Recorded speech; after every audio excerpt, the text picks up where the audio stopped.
Ating tunghayan ang karanasang tampok natin sa araw na ito. Kwento ito ni Minancio.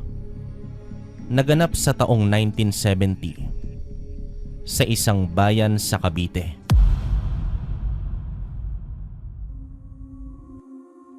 Bahagi ko lamang po itong kwentong karanasan ko noong ako'y bago pa lamang salta sa Cavite. Tubong probinsya po ko. Lumuwas lamang ako ng Maynila nang dahil sa itong aking Kuya Baste. Nakakuha daw ng bahay sa Cavite. Bigay daw sa kanya nang hindi ko malamang kaibigan niya. Para sa isang probinsyanong kagaya namin, ang magkaroon ng matitirhan na libre na malapit sa Maynila ay isang malaking bagay upang makapag-umpisa. Dahil ang aalalahanin na lamang namin ay ang makahanap ng trabaho. Ayon naman sa kuya ko, nag-ibang bansa na daw ang kaibigan niya at inihabilin sa kanya ang bahay na yon. Ayon pa sa kanya, kapag pinalad daw ito doon at malaki, ang tsansa na hindi na ito babalik pa sa Pinas at tuluyan ng mapupunta kay kuya ang bahay. Wala po itong titulo. Alam nyo naman po noong araw, malawak pa ang mga bakanting lupa sa maraming parte ng bansa. Kaya naman kanya-kanya na tayo ng tayo ng bahay. Sabihin na nating kasama ito sa mga tinatawag na squatter, pero ayos lang naman po. Iba kasi ang itsura ng squatter noong araw kumpara sa kung anong meron ngayon. At maniniwala po ba kayo na malinis pa ang mga ilog sa kapanahunan ko? Abril nang dumating ako sa Cavite. Ibang-iba ang lugar na yon kumpara sa pinagmulan ko. Pawang malawak na damuhan lamang at amoy ng dumi ng kalabaw ang malalanghap mo tuwing umaga. Dito naman sa baryo nila Kuya Baste, ayos lang din naman. Medyo ang akala ko nga dahil nga sa malapit na sa Maynila, moderno na. Pero medyo matalahib pa din. Wala nga lang mga kabundukan kagaya sa aming probinsya. Pero may sakahan pa din at maririnig mo ang mga baka at kalabaw, lalo na pagsapit ng umaga. Hindi po ako nakapagtapos ng high school. Noong unang taon lamang ang inabot ko. Pagkatapos hindi na ako pumasok ulit. Nakakahiyaman po ang dahilan. Pero isang tago noon sa klase namin ang tinawag ako ng guru namin at may ipinabasa sa Ingles. Kaya nga mali ang pagkakasambit ko at pinagtawanan ako. Ang ilan pa ay tinawag akong bobo. Kaya nga simula noon, di na ako bumalik sa klase kahit anong pilit pa ng mga magulang ko. Sinabi ko na lamang sa sarili ko na kahit hindi ako nakapag-aral, pag-iigihan ko na lamang sa pagtatrabaho ko. Tutal, sanay naman ako sa mga gawain bukid at mga pagbubuhay. May mga kakilala si Kuya Baste sa construction at ipapakausap niya daw ako. Kuya Baste, bakit di mo na lamang ako tulungan para makapasok din bilang gwardiya kagaya mo? Para dalawa na tayong may regular na trabaho. Ayaw mo nun? Matutulungan na kita sa pagsuporta kila nanay at tatay. Tanong ko naman dito sa kuya ko. Ano ka ba, Minancio? Hindi biro ang pagiging isang gwardiya. Buhay mo ang nakataya dito at hindi pwede dito ang mahina ang loob. Kilala kita. Makakita ka pa nga lang ng dugo, naninigas ka na. Paano pa kaya kapag mga magnanakaw at masasamang loob na ang nakaharap mo? Ay nako, sige na, di mo naman kailangan magmadali. Basta ikaw ang bahala dito sa bahay at linisin mo parati. Ayoko nang makalat. Saka mo naisipin ang tungkol sa trabaho at darating din yan. Tugon naman dito ni Kuya Baste. Sa amin pong lahat, siya na siguro ang pinakamabait. Pangatlo siya sa aming 8 magkakapatid. Yung naunang 2, nagkaroon na ng asawa kaagad. Lagi ko ring iniisip na tinatakasan nila ang pagtulong sa amin. Pero ang sabi lang nila tatay ay huwag akong mag-isip ng ganoon. Kasi darating din daw ako sa punto na maiisipan ko ang mag-aasawa at iiwan ko din sila. Pero kasi kalakbay, kahit iyong mga ate ko na mas bata pa kay Kuya Baste at ang 2 ko pang kuya na mas bata din sa kanya, nag-asawa na.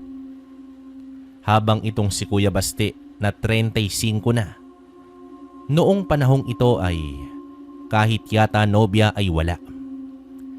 Panay pagtatrabaho lamang para maipaayos ang bahay namin sa probinsya. May lupa naman po kami doon, pero hindi naman po kasi sa lahat ng oras ay may produktong makukuha, kaya nga nakipagsapalaran si Kuya sa Kamaynilaan. Di ko na lang po alam ang kwento kung bakit sa Cavite siya napunta. Ayaw niya ang pilitin akong magtrabaho talaga. Ako lamang ang nakiusap sa kanya at nangutang pa nga ako ng pampamasahe ko para lang makaluwas sa Cavite. Ang gusto kasi nitong si Kuya Baste, samahan ko na lang sila nanay at tatay para may nakakatulong sa bahay. Pero kasi ako ang naawa kay Kuya. Kaya naman gusto kong makapagtrabaho ng may maayos na sweldo. Para naman magkaroon na siya ng oras para sa kanyang sarili at para makahanap ng mapapangasawa niya bago pa mahuli ang lahat. Tumatanda na siya at baka pagsisihan niya kapag wala siyang naging anak. Alam kong batid niya yon, pero parang talagang nakapako siya sa responsibilidad niya kaila nanay at sa mga kapatid naming nag-aaral. Hindi katulad ko. Itong si Kuya Baste, nakapagtapos ng high school at sinasabay niya sa pagtatrabaho niya ang pag-aaral sa kolehiyo. Di ko nga po alam kung papaano niya ginagawa at kung hindi pa siya nahihiya na may edad na siya. Alam mo, wala naman sa edad ang pagkakatuto. At saka kung mahayaan mong matalo ka ng mga opinyon ng ibang tao, talo ka. Sa pagtatapos ng araw, ikaw at ikaw lang din naman ang pinakamatinding kalaban mo. Kapag naniwala ka na hindi mo kaya, hindi mo talaga kaya. Pero kapag naniwala ka na kaya mo, hanggat buhay ka, may pag-asa, tol. Yan ang tandaan mo. Pagpapangaral pa sa akin ng aking kuya. Alam ko namang may punto siya dito. Tama nga naman siya. Kung papakinggan ko lamang parati ang mga saloobin ng ibang tao, talagang talo ako. Isang Martes ng umaga noon, kalakbay. Dapat walang pasok nito si Kuya Baste. Kaya nga lang hindi daw pumasok yung karelyebo niya. At hindi nila maaaring iwan yung binabantayan nang walang papalit sa pwesto. Kaya naman ang nangyari, ang 12 oras niyang trabaho naging 24 oras. Walang pasabi itong karelyebo niya kung bakit hindi pumasok. Kaya nang umuwi naman si Kuya ay lupaypay na at namumutla sa labis na pagod. Paano natatagalan para maghanap ng ibang hahalili sa pagbabantay at walang paramdam itong katrabaho niyang tawagin na lang natin sa pangalang Boyet. Ang mabuti na lang talaga, kapalit ng pagbabantay niyang ito, nagkataon na nagbigay ng pabonus ang opisina nila. At dahil nga sa pati yung trabaho na dapat kay Mang Boyet ay napunta sa kanya, ibinigay dito kay Kuya Baste yung bonus na dapat ay kay Mang Boyet. Kaya nga lang, talagang sigurong may mga taong wala nang singkapal ang pagmumuka. Magandang araw sa iyo, Baste. Medyo tago pala itong lugar nyo at nahirapan akong mahanap. Mabuti at may sumama sa akin para matuntun tong bahay nyo. Pasensya ka na at hindi ako nakapasok. Nagkaroon lang ng kaunting aberya. Ayos lang yun, Boyet. Wala naman tayong magagawa. Hindi ko naman pwedeng iwanan yung tambakan. Mamaya tayo pang mapagbintangan sa mga nawawala doon, di ba? Ano ba kasing nangyari sa'yo? Pagtatanong naman dito ni Kuya kay Mang Boyet. Dahil nga sa bigla itong nawala at sumusulpot. Ayon dito sa matanda, ay nagkasakit daw ang pinsan niya at kinailangan niyang puntahan dahil nasa probinsya ang pamilya nito. Kaya hindi umano siya nakapasok. Sabay paghingi ng pabor dahil sa nalaman nito na nagbigay ng bonus ang kanilang ahensya. Ibig nitong hingin sa kuya ko ang pera upang gamitin niya sa pagtulong sa kanyang pinsan. Eto namang kuya ko, ewan ko ba at isinumpa yata sa labis na kabaitan. Kaya naman ibinigay ang pera para daw gumaling agad ang pinsan nito. Pagkatapos yun, dun pa nga nananghalian si Mang Boyet at nagpabili pa ng karning baboy si kuya para naman sa bawan. Di ko maintindihan, pero ako itong inis na inis. Alam niyo po nung unang beses niyo pa lamang makakita ng isang tao, mabigat na po ang kalooban niyo at parang labis na ang galit niyo nang kahit wala namang dahilan. Ganoon po kasi ang pakiramdam ko nang una kong makita si Mang Boyet. Tila mabigat ang loob ko dito. Pero dahil komo katrabaho ng kuya ko, ay kailangan pakisamahan kaya pinabayaan ko na lamang. Sa mga sumunod na araw naman po, ang naging problema namin, itong si kuya ang nagkasakit. Malubha ang naging trangkaso nito. Subalit sa kabila noon, hindi nagpaawat si kuya sa pagpasok sa kanyang trabaho. Nanghihinayang ito sa isang araw na hindi niya ipapasok at sayang daw ang sahod, pero hindi siya nagdalawang isip na iabot ang bonus na pinaghirapan niya naman. Mariin ko itong itinanong sa kanya noong nagkasakit siya kung bakit siya pumayag na makuha ni Mang Boyet yung pera. Kaya nga lang ang sabi nito sa akin, Alam mo, Menancio, yung pera kinikita lang yan ng paulit-ulit. Pero ang respeto, mahirap yang makuha. Kaya ayos lang yun. Alam mo, hindi ako sigurado kung talagang nagkasakit ang pinsan niya o kung may pinsan talaga siya. Pero alam ko naman na may dahilan kung bakit niya nagawa yon. Kaya hayaan mo na lang yun at gagaling din itong sakit ko. Sambit naman dito ni kuya. Pero hindi naman ako mapalagay. Kaya naghanap ako ng mga maipanggagamot na halaman sa kanya. Hindi naman sa pagmamalaki kalakbay. Pero noong buhay pa kasi ang lolo ko, paborito niya ako sa lahat ng mga apo niya. Kaya naman ilan sa mga karunungan niya sa panggagamot ay ibinahagi niya sa akin. Kasama ng pagpapamana niya nitong sintron na ayon kay lolo, gawa sa balat ng isang espesyal na hayop na hindi niya tinukoy kung ano. Pero isa itong mabisang pangontra sa mga nilalang ng kadiliman at itim na mahika. Kargado umano ito ng mga buhay na salita at ipinamana lang din sa kanya ng kanyang ama. Kaya lang sa mga anak niya daw ay walang gustong tumanggap ni walang gustong matuto ng kanyang karunungan at takot silang lahat. Pati ang tatay ko noon ay takot sa karunungan ni lolo. Pero ewan ko at bakit tila labis akong naeengganyo sa pagtuklas ng mga buhay na salita. Ang naging problema lamang nun, kalakbay, bago pa niya ako maturuan ng mga totoong orasyon, bigla ang pumanaw si Lolo.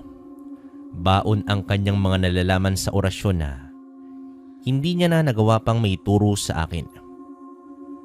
Tanging ang sintron lamang na may kakaibang disenyo ang naibigay nito sa akin. Sa lahat ng oras naman na nasa labas ako ng bahay ay gamit ko, sa kabila ng paulit-ulit na pagpapayo nila nanay at tatay na itapon ko na daw ito at baka kung anong uri pa ng sumpa ang kaakibat nito. Pero para sa akin, ito ang natatanging pamana ng aking yumaong abuelo na kailanman ay hindi ko bibitawan. 2 araw ang makalipas nga po, ang ginawa ko pang gagamot kay Kuya Baste. Mas bumuti ang kalagayan nito. Pati kasi yung matagal niya nang nararanasang pangangalay sa kanyang balikat ay nawala sa ginawa kong pagpapausok sa kanya gamit ang mga dahon na may orasyon. Naisip ko na kasi na dahil sa labis na liblib ang lugar ng trabaho ni Kuya. Ayon din sa kwento niya, hindi malayong may mga ligaw na kaluluwa at kakaibang nilalang ang sumasama dito, o baka naman kumukursonada. May mga kasabihan kasi ang mga matatanda tungkol sa mga pangangalay sa balikat ng isang tao. Ang ilan ay may papanaw umanong kamag-anak o mahal sa buhay, at ang iba naman naniniwala na may mga ligaw na kaluluwa ang nakita sa isang individual at sumasama ito saan man mapunta ang taong ito. Sa kaso ni Kuya, tila tama ako. Hindi ko man nakita kung kaluluwa ba o elemento ang nakasunod sa kanya. Pero sa ginawa kong panggagamot, anuman ito at tuluyan ng naitaboy. Kuya, lagi mong tatandaan kapag naroon ka sa trabaho mo. Huwag mong kakalimutan itong habak na gawa ko. Epektibo yan para hindi kang nakikita ng mga nilalang ng dilim. Sige ka, baka maulit yung sakit mo kapag di ka nakinig. Sabi ko naman sa inyo, totoo ang mga itinuro sa akin ni Lolo. Tignan mo, napagaling ka ng kaalaman ko sa panggagamot. Kung pupunta tayo sa doktor, mas mahal yun at mas magastos, di ba? Alam ko naman yun, Tol. Pero siguro hindi naman kaila sa'yo ang totoong reputasyon ni Lolo, di ba? Hindi naman siya kagaya ng mabubuting albularyo. Isang hukluban ng Lolo. Kaya nga takot sa kanya ang karamihan sa mga kabaryo natin. At saka tignan mo, ni isa sa mga kapatid ni tatay pati si tatay na mismo. Ayaw nang matuto ng karunungan niya. Ikaw lang itong matigas ang ulo eh. Ilang beses ka nang pinagbawalan ni tatay. Pero ayan, tignan mo. Halos katunog mo na si Lolo kung magsalita. Sige, huwag mong kakalimutan pala mamaya at madaling araw na akong makakauwi. Kunin mo yung binili kong tinapa kay Lamang Lando. Bayad na yon, tiran mo na lamang ako. Nang hapong ding iyon, ay naging abala din ako sa bahay at maraming kailangan linisin. Mula naman sa nagdaan na malakas na ulan, medyo nasira kasi ng hangin yung bandang kusina namin at hindi maiwasang maging makalat. Habang ginagawa ko naman ito, ay bigla ko na lamang ang naalala ang tungkol sa bili ni Kuya. Kaya naman nagmadali na akong bumaba mula sa may bubungan. Nasa may malapit sa isang palaisdaan itong bahay ni Mang Lando. Mag-isa lang ito doon at tinapa at tuyo nga ang kabuhayan. Kaya naman palagi lamang itong amoy malansa sa tuwing napupunta sa amin para bentahan itong si Kuya. Menancio, iyo! Ginagabi ka na yata. Kanina pa akong nag-aantay na daanan mo itong binili ng kuya mo.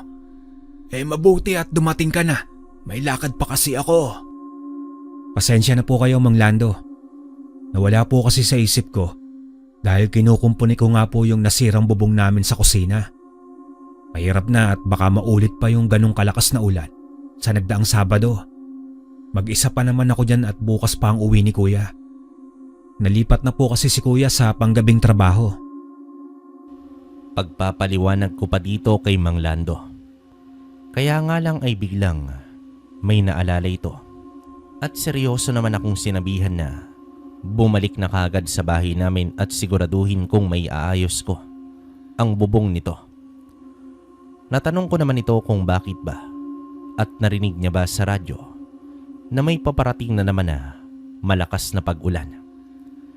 Iyon lamang ang akala ko. Pero iba ang sinabi sa akin ito. Ayon sa tindero ng tinapa, balita sa bayan, ang isang kakaibang pangyayari. Dahil sa nagdaang 3 linggo, may mga natatagpo ang patay na baboy at baka sa iba't ibang parte ng bayan. Pawang may mga sugat at warak ang mga tiyan nito. Pero ang nakapagtataka lamang ay pawang mga buntis na hayop ang biktima. Kaya naman itong si Mang Lando na mula pa sa Samar ay may sariling kahulugan sa mga kaganapan. Ayon pa sa matanda, isang aswang daw ang may gawa nito at delikado para sa mga buntis na kabaryo namin. Kahit po kasi laking probinsya ako, hindi naman nun ibig sabihin na nakakita na ako ng aswang o nakaranas na inaswang. Kasi sa tanang buhay ko, hanggang sa magtungo ng Cavite, walang aswang o pang-aaswang ang naranasan ko. Kaya nga po palagi kong sinasabi sa mga naging kaibigan ko dito sa baryo namin na hindi naman nakakatakot sa amin. Ang iniisip kasi nila, eksperto ko sa mga kaganapang kababalaghan. Pero ang totoo niyan kalakbay, kahit ako, takot akong makaranas na aswangin. Sino ba naman ang gusto, di ba? Matapos ang maikli naming pag-uusap nitong si Mang Lando, nagpaalam naman ako. Ayokong abutan ako ng dilim sa daan, lalo pa at itong bahay niya ay lihis sa karamihan ng mga kabahayan sa baryo namin. Pagdating ko noon sa bahay, papalapit pa lamang ako. Tila bigla nang nanindig ang balahibo ko sa batok. Di ko naman alam noon kung bakit, pero nang halos na sa may bakuran na ako, napansin ko itong isang lalaki na naroroong nakatayo sa may puno ng santol. May mga dalang paninda, pero ang tingin nito ay nasa bahay ni Aling Perla. Hindi lang ako sigurado noon, pero tila nakita ko pa itong nagpunas ng laway niya. Agad naman akong napalihis ng pagtitig nang maramdaman kong papalingon ito sa akin. Sabay diretso na ako sa loob ng bakuran.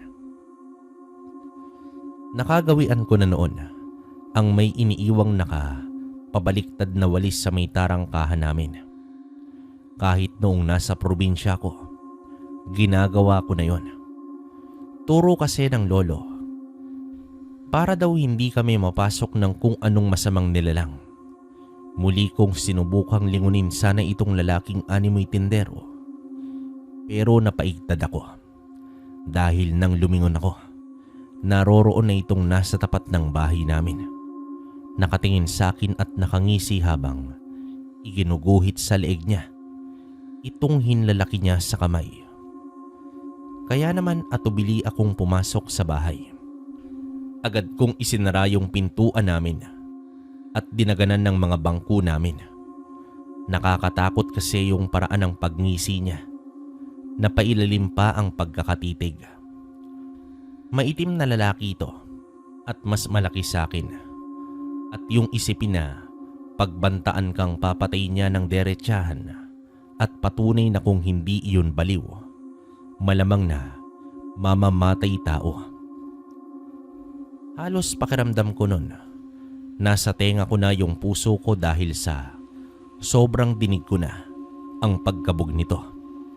Gusto kong sumigaw at tumakbong papalayo sa bahay at humingi ng tulong sa mga kabaryo namin. Pero naroroon itong nakatayo lamang sa tapat ng bahay. Ganoon pa din, naglalaway at animoy natatakam. Pero sa pagkakataong iyon, tila ako na yata ang punteriya nito. Mabuti na lamang at biglang napadaan itong grupo ng mga tanod na rumoronda sa aming lugar. Dahilan para makita ko itong lalaki na dagli ang tumalikod at naglakad papalayo. Dito ko na kinuha ang pagkakataon para lumabas at tawagin itong mga tanod para sabihin ang nangyari at ang pagbabanta sa akin nitong lalaki.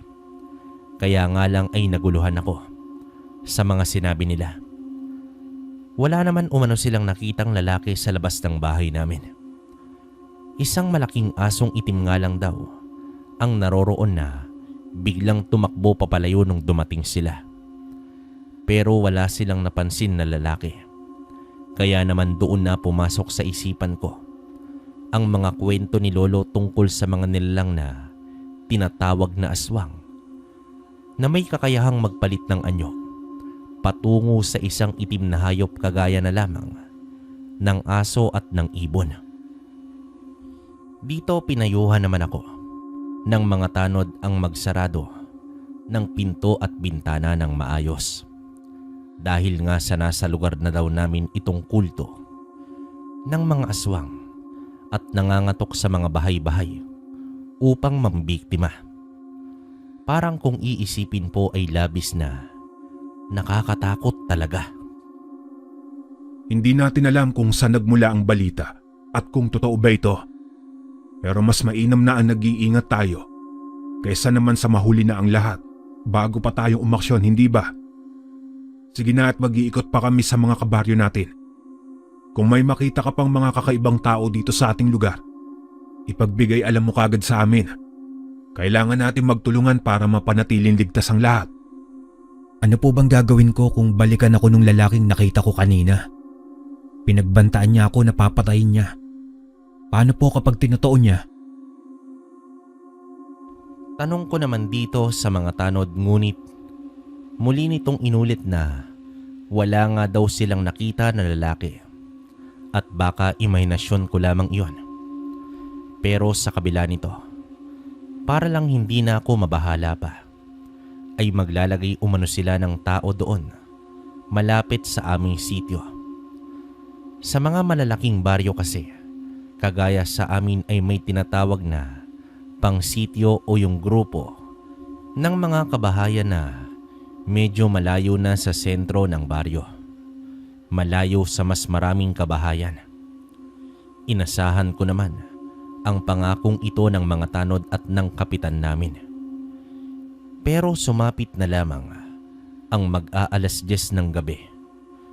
Wala ang tanod na inaasahan kong roronda malapit sa aming bahay. Nasabi ko na lang sa sarili ko na hindi iyon ang panahon upang umasa ako sa tulong ng iba. Dahil sa bandang huli, ako lang ang magiging kawawa kung aasa ko sa mga kakayahan ng iba upang ipagtanggol ako. Isa pa, wala ang matapang kong kuya upang lumaban para sa akin. Dahil sa ayoko nang lumabas pa, para sana bumili ng mantika para sa priprituhin kong tinapa. Ang ginawa ko ay nagpabaga na lamang ako ng bao. At pagkatapos doon ko isinugba yung tinapa para naman maluto at makain ko na. Di bali nang medyo may abo, basta makakain lamang ako at makapasok na sa kwarto.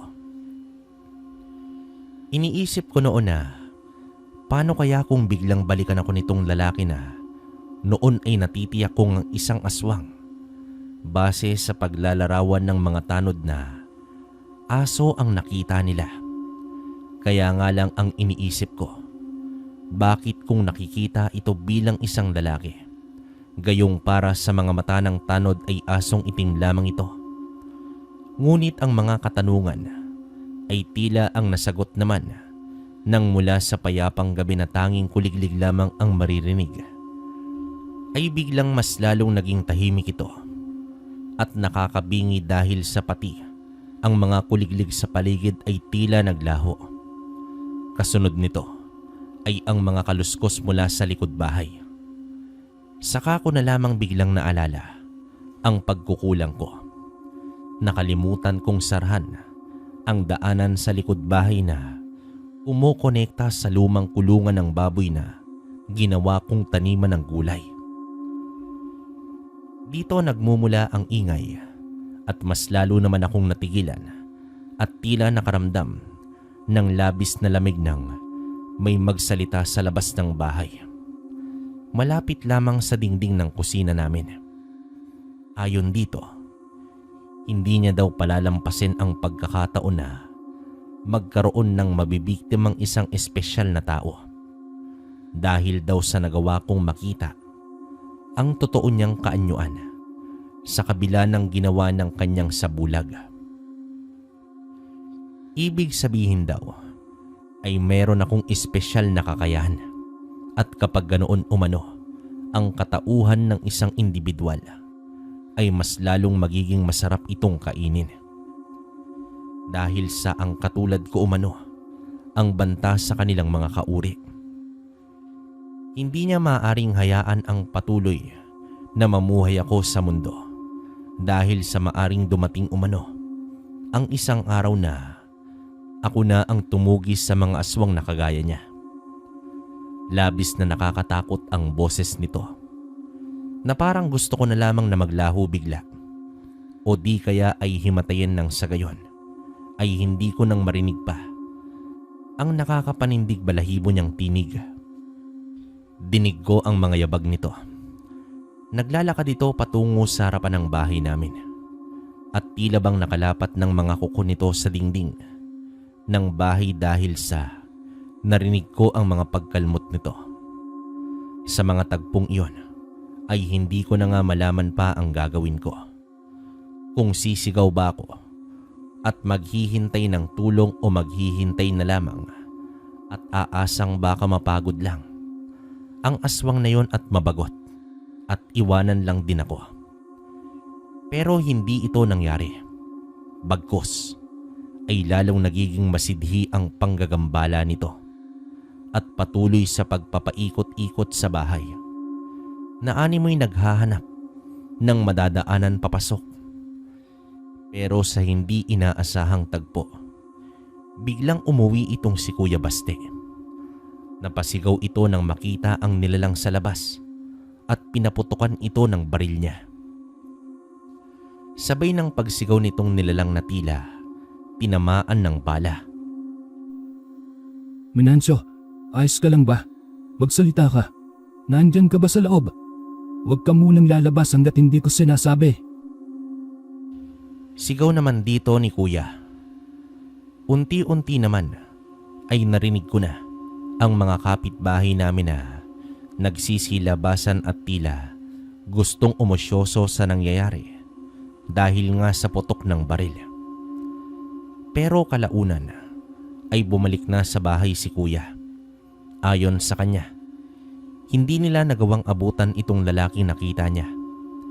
Pero natitiyak niyang tinamaan niya ito ng baril. Ang isang nakakapagtaka lamang umano ay hindi man lang nito ininda ang tama ng bala na animoy napakaliksing hayop na kumaripas ng takbo. Isa lamang ang natatandaan namin, ang kakaibang amoy nito na tila bang mga ipot ng manok at mga di ko maunawa ang baho na labis na masakit sa ulo at lalamunan. Tila bang pinagsama-samang basura at nabubulok na bagay ang naiwan nitong amoy sa bakuran namin. Kalmadong tinanong ako ni Kuya kung kilala ko daw ba yung lalaking nakita niya at kung anong atraso ko dahil nga sa mukhang labis daw ang galit nito sa obserbasyon ni Kuya. Sa larangan ng trabaho ko, kapatid, alam ko hindi ikaw nang bitukan ng maraming individual. Nakita ko kung anong klaseng gigil ang meron yung nilala na naabutan kong pilit na pumapasok dito sa bahay natin. At base sa mga kilos niya, mukhang pagpas lang ang intensyon niya. Magtapat ka nga sa akin, Menancio. May nakaalitan ka ba o nakaaway dito sa lugar natin nang hindi ko nalalaman? Wala po, Kuya.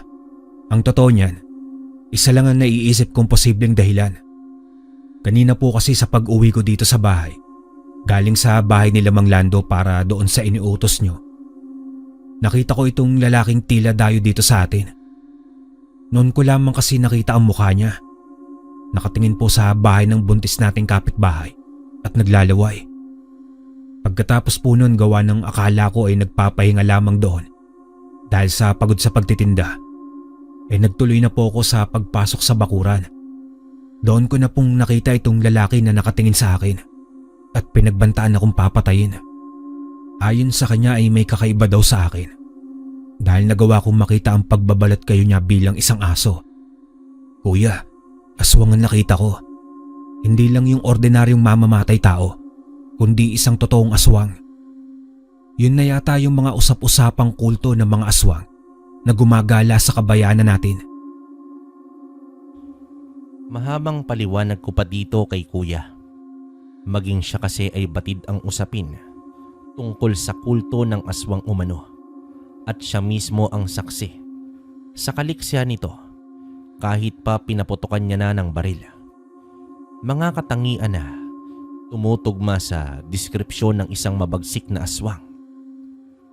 Natanong naman ako ni kuya kung ano daw ba ang dapat naming gawin dahil nga sa ako raw ang naturuan ni lolo ng mga karunungang pangontra sa mga aswang. Kaya lang pati ako nun, hindi ko po talaga sigurado kung alin sa mga tinuro ni lolo ang dapat kong sundin upang magawang itaboy ang aswang. Hanggang sa mag-umaga ay gising ako. Hindi na ako nakatulog dahil sa alalahanin sa aswang na yon. Habang si Kuya Basti naman ay sinubukan ang magpahinga. Nang sunod na araw nagulat naman kami nang dahil sa naroroon na naman si Mang Boyet at sa pagkakataong iyon nangungutang ito kay kuya. May sakit daw ang anak niya sa probinsya at kailangan ng panggamot. Pero nakapagtataka lang na pareho naman sila ni kuya na kakakubra lamang ng sweldo. Alam ni kuya na wala doon ang pamilya ni Mang Boyet. Kaya naman tila napapaisip nga kami kung totoo pa ba itong mga kwento ng lalaki tungkol sa mga kamag-anak niyang may sakit.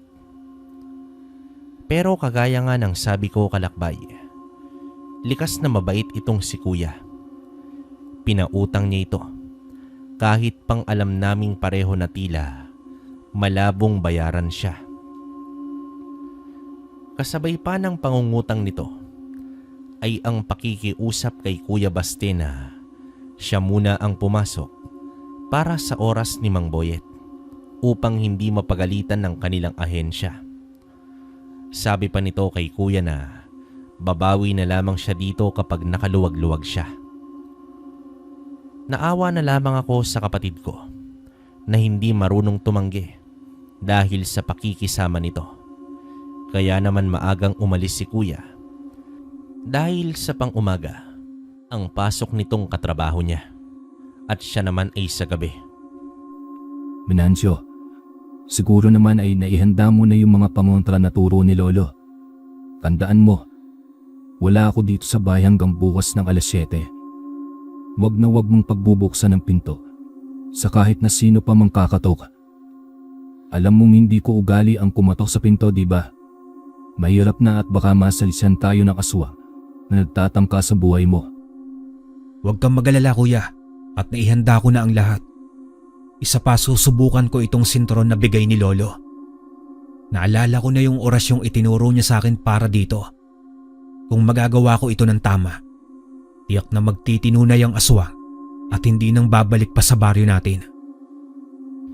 Sa paglabas naman dito ni kuya ay sumabay na din ako. Naisipan ko kasi ang bumili ng pangsahog sa niluluto kong tsampurado. Ito yung bahaw na nagdaang gabi na nanghihinayang akong baka masira kaya nilugaw ko at nilagyan ng gata. Iniwan ko muna itong saglit at inalis sa apoy.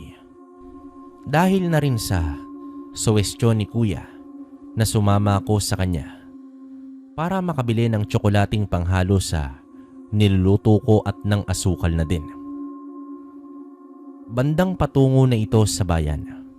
Habang naglalakad na ako pauwi, ay napansin ko naman ang maraming taong nag-uumpukan sa isang lugar. Dinig ko ang mga sigawan nito at napagtanto ko nang dumungaw ako ng sabong pala ang pinagkakaguluhan. Oo, kalakbay, iligal na sabong ng manok, at mas nasorpresa ako dahil sa nakita kong naroroon si Mang Boyet.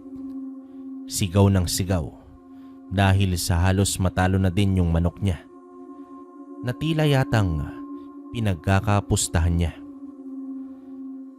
Dito nakaramdam ako ng galit at pagkadismaya dahil sa alam kong ang perang hiniram nito kay kuya ay sa sugal lamang na uwi. Mukhang hindi totoong may karamdaman ang anak niya sa probinsya at mukhang lumiban ito sa pagtatrabaho para lamang sa sabong at pagsusugal. Sa tingin ko naman noon ay hindi niya ako nakita. Kaya naman imbis na maghurumentado ko doon at kumprontahin siya, nagmadali na lamang akong umuwi.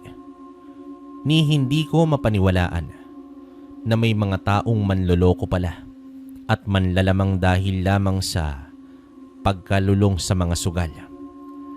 Ngunit akala ko lamang pala na hindi ako nakita nito dahil sa biglang humarang ito sa daanan ko at nagwika pa ito ng, Menancio, alam kong nakita mo ko sa sabungan kanina. Kung maaari sana ay wag na itong makaabot pa sa kuya mo. Alam mo namang ayaw na ayaw ng gulo ng kuya mo. Ayoko din ang magkasamaan kami ng loob. Kaya siguro naman maaari mo na itong palampasin. Naglilibang lang naman ako. Sambit naman sa akin itong si Mang Boyet na may tono ng pagbabanta sa kanyang pananalita. Wag ho kayong mag-alala, Mang Boyet. Hindi ko gawain ng makialam sa buhay ng kuya ko. Basta bayaran nyo lamang siya sa mga pagkakautang nyo. Wala tayong dapat na pag-usapan pa. Nagustuhan nyo ang pagsusugal at buhay nyo yan kaya wala akong pakialam. Sagot ko naman dito habang matapang akong naglakad papalampas sa kanya. Ngunit aktibo ang pandama ko at pinapakiramdaman ko kung may gagawin siyang masamang hakbang. Nakahanda akong lumaban. Isa pa umaga naman, kaya alam kong may mga tutulong sa akin sakaling makita nila ang kaguluhan. Pero nakatayo lamang ito at hinayaan ako. Sabay-sabing mag-iingat daw ako at napakadelikado ng panahon. Malinaw na pagbabanta niya ito sa akin at malabong palampasin ko ito. Buo na ang pasya ko noon. Naipaalam kay kuya na niloloko lamang siya ng kanyang katrabaho. Sa isip ko pa na nagkakanda-kuba-kuba na si kuya sa pagtatrabaho, habang itong si Mang Boyet ay panay lamang pala ang pagsusugal at nagawa pang mangutang kay kuya para lamang merong may pusta sa sabong na yon.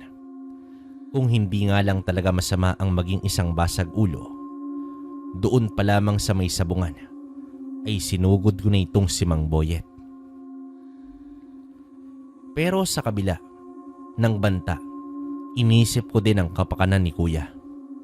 Oras na malaman niya ito at kapag nagkagulo nga, baka pati trabaho ni kuya ay maapektuhan at pati ang kanyang pagsisikap na makapagtapos.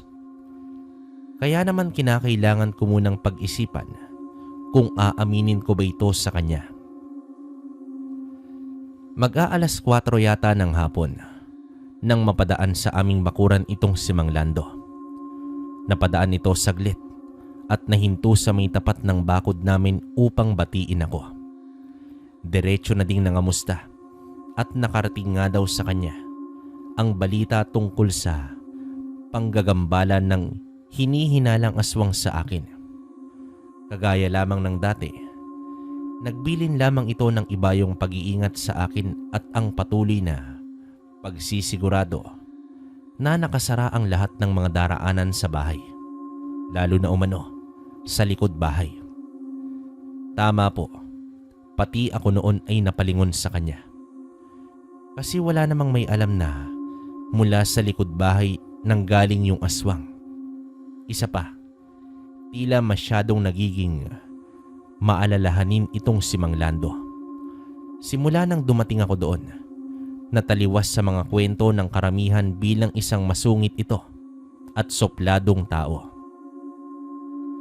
Sa mga sumunod na araw naman at gabi ay walang naging panggagambala ang aswang. Tila ba dahil sa pamamaril ni Kuya ay umiwas ito. Sabado ng umaga, walang pasok si Kuya Baste nang magpaalam ito sa akin. Menancio, magtutungo lamang ako sa baryo nila Mang Boyet. Isa sa mga katrabaho namin, ang kalugar nila at binyaga ng anak. Naimbitahan ako bilang isang ninong. Alam mo na, bawal daw tumanggi kapag inalok ka sa pagnininong. Kaya kailangan kong pumunta. Baka gabihin na ako ng uwi kaya mauna ka ng matulog. Huwag mong kakalimutan ang pagkandado ng mga pinto at bintana. Kahit pa sabihin natin na hindi na nagpaparamdam pa ang aswang. Malay ba natin at nariyan lamang ito sa paligid? Kuya, magiinom ka ba doon? Huwag ka sanang masyadong magpapakalasing. Lalo na kung mag-isa ka lang uuwi. Alam mo naman kapag nakakainom ka. Paalala ko pa dito kay Kuya. May ugali kasi itong si Kuya Baste na kapag nasobrahan siya sa alak, bigla na lamang itong natutulog sa kung saan abutan ng antok. At ang inaalala ko, baka sa daan pa siya mapasama. Pero ginarantiya naman niya sa akin na hindi daw siya iinom. Kaya nga lang diskumpiyado ko. At isa pang pinag-aalala ko. Kasama niya doon ang sinungaling na si Mang Boyet na medyo baon na sa utang kay Kuya sa makailang ulit na paghihiram nito. Alam kong bagamat walang sinabi si Kuya, pero malamang na nagtitimpi na lamang ito at baka doon pa sumabog sa handaan at magpang-abot sila ni Mang Boyet. Lalo pa at pinagbabantaan na nga ako nito. Hindi malayong may gawin siyang masama kay Kuya para lamang makaiwas sa mga bayarin. Ito ang naglalaro sa isipan ko noon. Kaya naman hindi ko nagawang magpigil at sumugod ako sa baryo nila Mang Boyet. Alam ko naman kung nasaan ito at makailang ulit na akong nagawi malapit sa kanilang baryo. Hindi ko lamang talaga alam ang eksaktong bahay ng katrabaho nito. Pero ano ba naman ang ipagtanong ko kung saan ang handaan para sa binyagan, di ba? Siguro naman, iisa lang ang may selebrasyong ganoong sa araw na iyon. Naglakad lamang ako nito. Medyo may kalayuan nga at bandang 3:00 na din ako ng hapon nakarating. Ang plano ko titingnan ko lang si Kuya kung kumusta ba at aantayin umuwi. Ngunit pagdating ko doon sa baryo nila Mang Boyet, kahit ipagtanong ko na, wala ding may alam at wala naman daw handaan sa kanila. Ni walang nagdaraos ng binyag. Kaya naman napakamot ulo ko. Nagsinungaling lang ba sa akin si Kuya? Pero bakit at saan sila nagtungo? Nang hanapin ko naman ang bahay ni Mang Boyet. Naroroon ito. Nagulat pa nga ito at napatanong kung bakit napunta ako sa baryo nila. Oh, ang layo yata ng narating mo, Menancio. Narito ka ba para sinilin ako?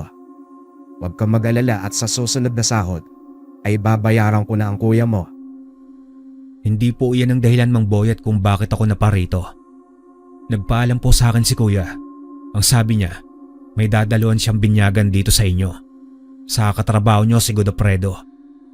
Kaya ako sumunod at nag-aalala kung baka masobran sa paglalasing si Kuya. Pagpapaliwanag ko dito sa lalaki. Pero ayon sa kanya, ay wala naman siyang alam na may handaan at hindi umano tagaroon sa kanila.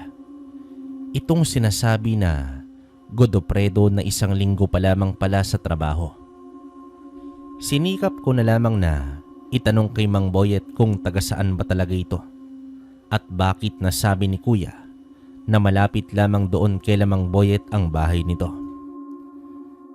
Ayon naman sa matanda ay wala siyang ideya kung taga saan ba ito. Pero maaari ko daw tanungin si Mang Lando dahil sa kamag-anak ito ng tindero ng tinapa. Dito na ako kinabahan, kalakbay. Mukhang merong kakaibang mangyayari at tila ba masama ang kutob ko. Kaya bago pa mang matapos ang mga sinasabi ni Mang Boyet, hindi ko na ito pinakinggan pa at nagmadali na akong bumalik sa baryo namin upang hanapin si Mang Lando. Kaya lang pagdating ko doon, hingal pa ako sa pagtakbo. Bandang magtatakip silim ay wala si Mang Lando. Sarado ang bahay nito. Hindi ko malaman kung saan hahanapin si Kuya at tila ba pinagsukloban na ako ng langit at lupa sa pag-aalala. Hanggang sa isa sa mga tanod ang nakarinig ng pagtatanong ko kung sino ang mga nakakaalam sa lugar ng mga kamag-anak ni Mang Lando. Dito na ituro nga nito ang isang baryo sa kanlurang bahagi. May isang oras ang layo mula naman sa amin kung lalakarin. Kita nila ang pagkataranta sa mukha ko. Kaya naman nagmagandang loob ito na isang kalugar namin na ipahiram ang kanyang bisikleta upang mas mabilis daw akong makarating sa pupuntahan ko. Sa maniwala po kayo at sa hindi, yun lamang ang kauna-unahang pagkakataon na sasakay ako ng bisikleta. Hindi ako marunong at di ko sigurado kung mapapaandar ko. Pero siguro, marahil na din sa labis na pag-aalala ko, na malayan ko na lamang na umaandar na ito ng napakatulin. Tila bang matagal na akong marunong na magbisikleta. Mabilis ang pagpapatakbo ko dito. Alam ko kung saan banda yung tinutukoy ng tanod at hindi nalingid sa kalaman ko na isang liblib na dako ito sa aming bayan. Mas liblib pa sa kinarorooran namin. Gabi na nang marating ko ang lugar at madali kong nahanap ang sinasabi nilang handaan. Pero hindi ito binyaga na kagaya ng inaasahan ko. Nang dahil sa ni isang bata, wala akong makita. Kahit sanggol ay wala at pawang mga purong matatanda ang naroroon at mga nag-iinuman. 4 na lamesa ang naroon kung saan iilan na lamang ang tao. Tila natapos na ang mismong selebrasyon at mga inuman na lamang ang natira. Doon ko nakita si Kuya na tila ba lupaypay na at labis ang pagkalasing. Nasa isang sulok at walang pumapansin. Kaya naman agad ko itong nilapitan. Tama ang kutob ko. Noong araw kasi ay talamak ang mga manlalason sa maraming parte ng bansa na tila ba bisyo nila ito o nakailigan. Alam ko ng mga sintomas at kita ko ito sa kuya ko. Ipinagtanong ko doon kung nasaan ang katrabaho ni Kuya. Pero lahat ay nagsabing hindi nila kilala si Kuya at naroroon lamang na nakikikain at nakipag-inuman. Ni walang may alam kung papaano ito napadpad sa kanilang lugar. Dito na ako nagalit dahil sa alam kong may kinalaman sila sa mga nangyayari kay Kuya. Sa labis na silakbo ng emosyon ko sa nakitang kalagayan ng kapatid ko, nagsaboy ako ng asin sa lamesa kung saan sila nag-iinuman. Dala ko din noon ang pinulbos na bawang na palaging meron sa bahay namin. Napabalikwas ang lahat at ang ilan pa ay nag-angil. Nakita ko si Mang Lando pero nakatago ito sa loob ng bahay at alam kong nagtatago mula sa akin. Hindi ko na sinubukan pang kumprontahin ang lahat ng naroroon dahil sa alam ko naman kung mga ano sila. Mga aswang. Walang duda na nilaso nila ang kapatid ko. Hindi ako nagkaroon ng pagkakataong hanapin si Godofredo. Pero pinagbantaan ko sila. Na oras na may mangyari sa kuya ko, babalikan ko silang lahat. Sabay ng pag-alis ko, ngayon ay dalawa ang problema ko. Inalalayan ko si kuya at hila-hila ko ang bisikleta. Masyado na siyang mahina para umangkas dito at wala akong makitang masasakyan na maaaring magatid sa kanya pauwi sa baryo namin. Medyo may ulirat na ito. Mabuti na lamang at dala ko ang pangontra sa mga panlalason ayon na din sa turo ng aking lolo.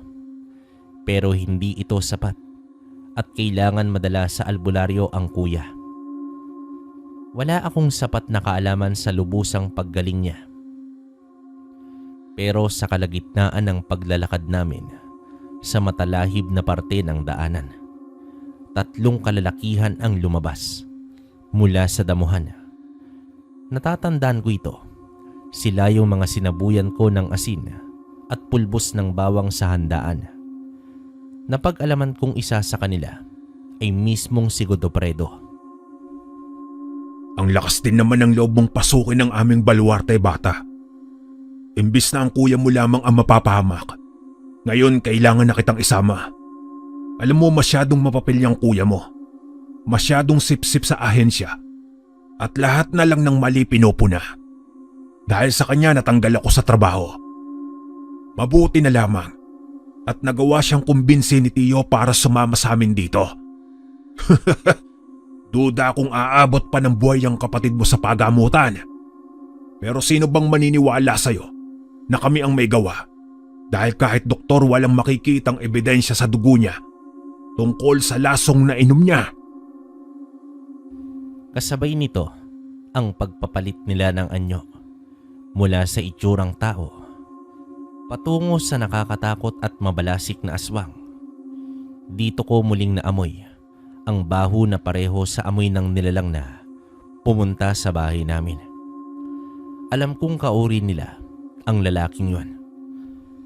Walang kung ano-ano ay sumugod itong si Godofredo na tila punteriya. Si kuya na noon ay nanghihina pa. Pero gamit ang sinturon na bigay sa akin ni lolo, hinarangan ko ito at hinagupit dahilan para lumagatok ang ulo nito. Ang sinturon na gamit ko po ay isang solidong gawa sa balat ng hayop na sa magkabilang dulo ay may tansong metal ang nakakapit. Makapal ito at mabigat.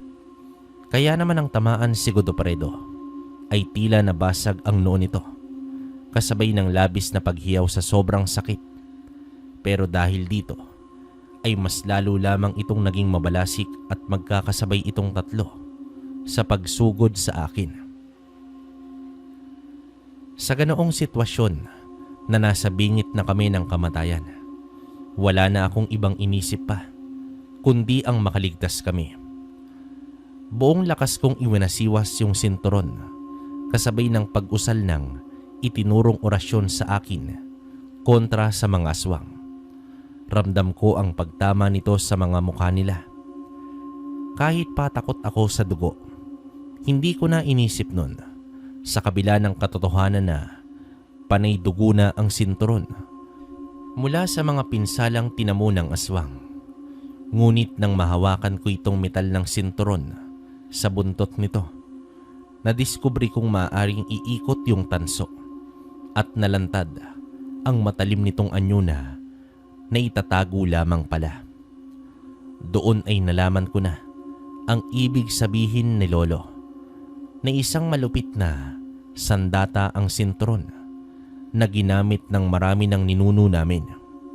Dahil totoong malupit ito at oras na tamaan ko ang mga aswang nitong patalim sa dulo, tiyak na babaon ito sa kanilang mga laman. Muling umatake sila Godofredo. Hindi naman ako nag-alinlangan at talagang ibig kong patayin sila gamit ang sandata ko. At sa hindi ko inaasahang pagkakataon ay bumaon sa kaliwang mata ni Godofredo itong talim ng sinturon at nang muli kong hilahin, nawalan ng malay si Godofredo at tuluyan itong bumagsak sa lupa. Ano? Sige, lumapit pa kayo. Nang magaya kayo dyan sa kasama nyo.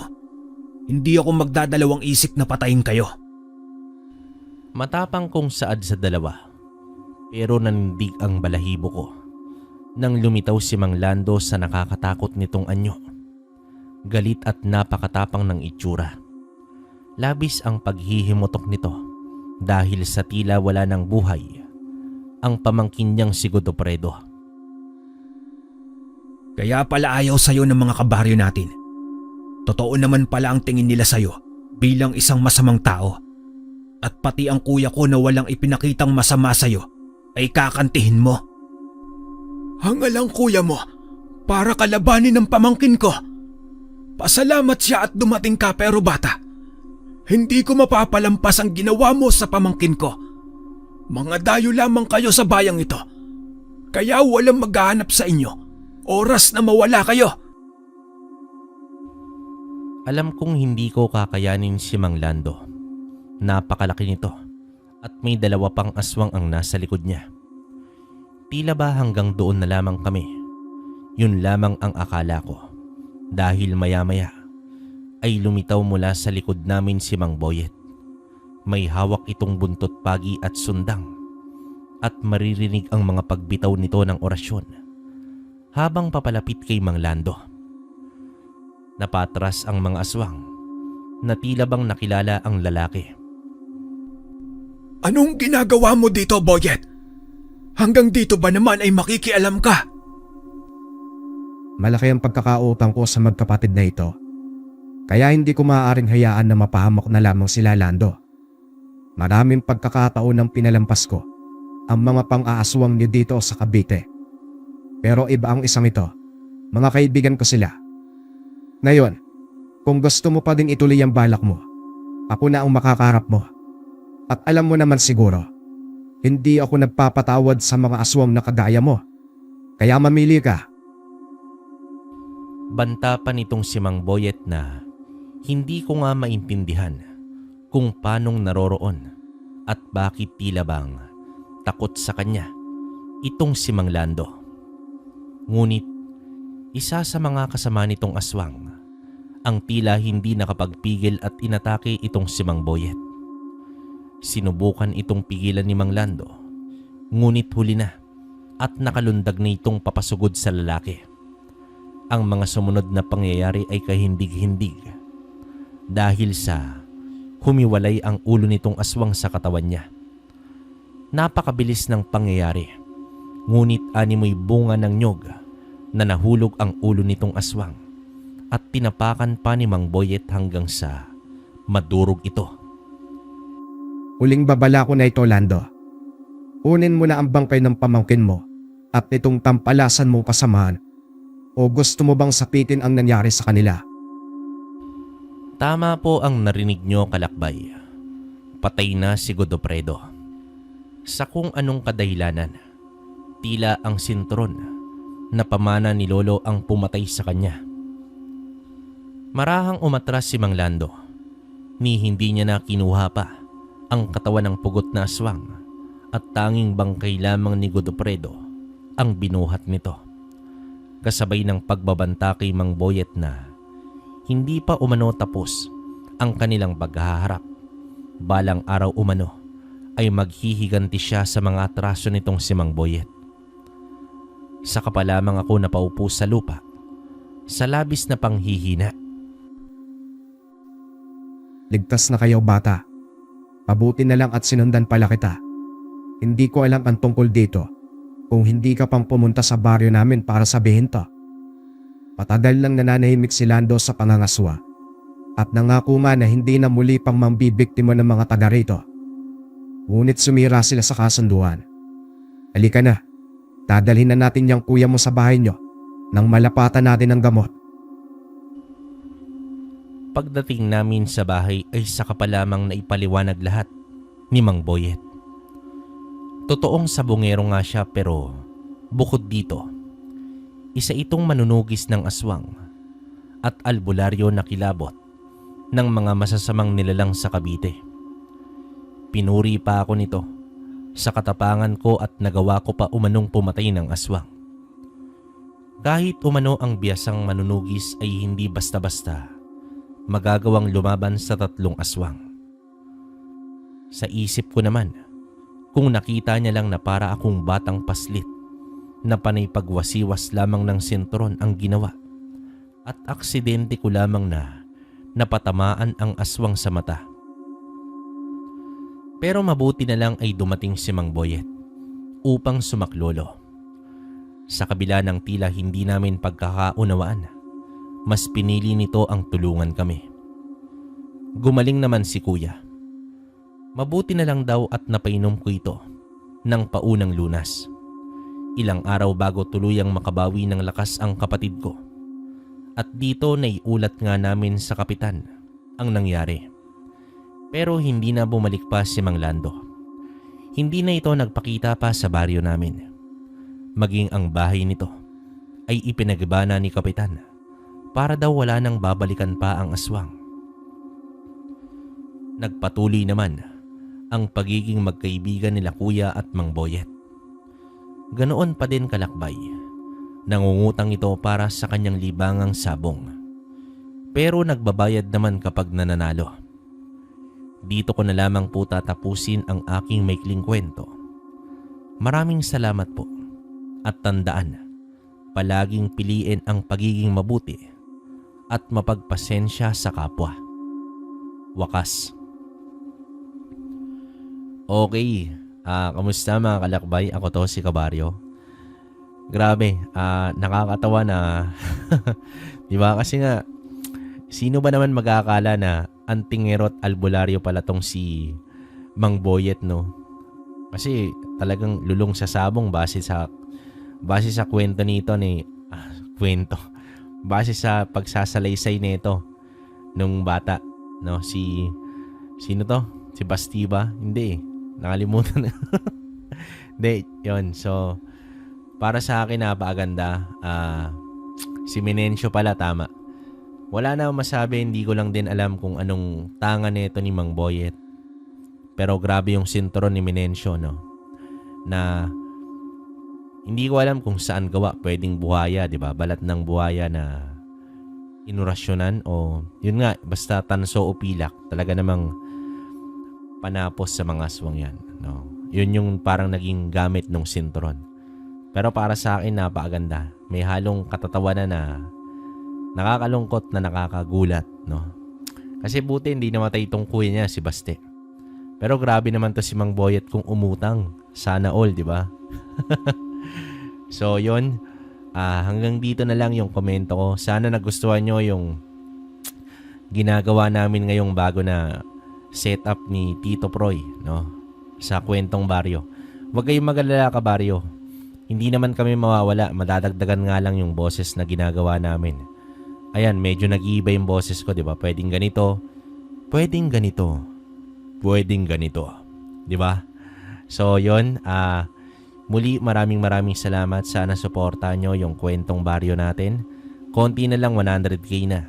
Saka ito, kwentong kalakbay sa kayong channel ko na Kwento ni Kabaryo. So, marami pa kayong abangan na magagandang kwento sa lahat ng channel na yon, kaya tutukan nyo lang mga Kabaryo. Sa mga hindi pa nakapag-subscribe, pindutin lamang yung subscribe button para updated kayo sa mga kwento natin. So hanggang dito na lang muna. Hanggang sa susunod na kwento. Maraming salamat.